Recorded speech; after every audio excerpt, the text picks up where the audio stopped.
صحیح مسلم حدیث نمبر 7021۔ حضرت ابو زرعہ فرماتے ہیں، میں نے حضرت ابو ہریرہ رضی اللہ تعالی عنہ سے سنا، آپ فرماتے تھے رسول اکرم صلی اللہ علیہ وسلم نے فرمایا، سب سے پہلے جو گروہ جنت میں جائے گا وہ لوگ 14ویں کے چاند کی طرح ہوں گے، اور جو لوگ ان کے بعد جائیں گے وہ آسمان میں زیادہ چمکنے والے ستارے کی صورت میں ہوں گے۔ وہ پیشاب کریں گے، نہ قضائے حاجت کریں گے، نہ ناک صاف کریں گے، نہ تھوکیں گے، نہ ان کی کنگھیاں سونے کی ہوں گی، نہ ان کا پسینہ کستوری کا ہوگا، ان کی انگیٹھیوں میں عود سلگتا ہوگا، ان کی بیویاں بڑی بڑی آنکھوں والی ہوں گی، ان سب کے اخلاق ایک جیسے ہوں گے۔ وہ اپنے باپ حضرت آدم علیہ السلام کی صورت پر ہوں گے، اور ان کا قد آسمان کی جانب 60 گز کے برابر ہوگا۔ صحیح مسلم حدیث نمبر 7022۔ حضرت ابو ہریرہ رضی اللہ تعالی عنہ سے مروی ہے، فرماتے ہیں رسول اکرم صلی اللہ علیہ وسلم نے فرمایا، میری امت میں سے جو پہلا گروہ جنت میں داخل ہوگا وہ 14ویں رات کے چاند کی صورت میں ہوگا، پھر جو ان کے بعد داخل ہوں گے وہ آسمان کے سب سے زیادہ روشن ستارے کی طرح ہوں گے،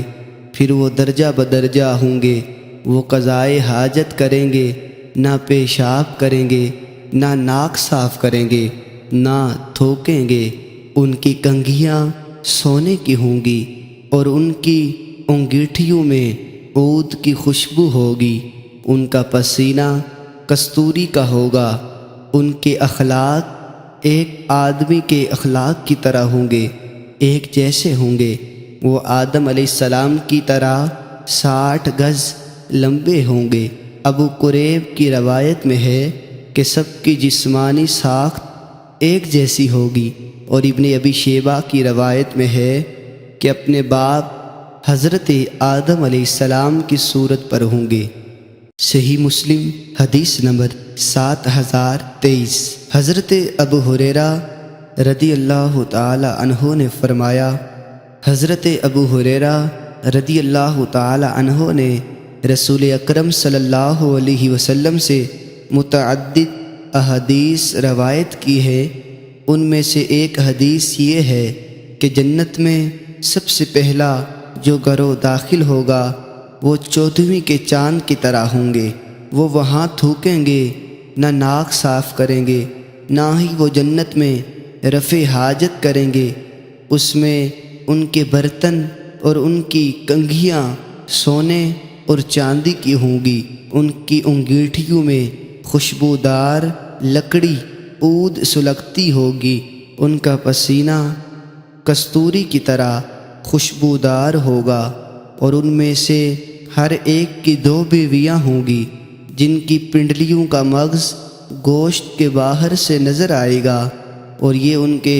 حسن کی وجہ سے ہوگا، ان کے درمیان اختلاف ہوگا، نہ ایک دوسرے کا بغض ہوگا، ان کے دل ایک جیسے ہوں گے، وہ صبح اور شام اللہ تعالیٰ کی تسبیح بیان کریں گے۔ صحیح مسلم حدیث نمبر 7024۔ حضرت جابر رضی اللہ تعالی عنہ سے مروی ہے، فرماتے ہیں میں نے نبی اکرم صلی اللہ علیہ وسلم سے سنا، آپ فرماتے تھے جنتی لوگ جنت میں کھائیں گے اور پئیں گے،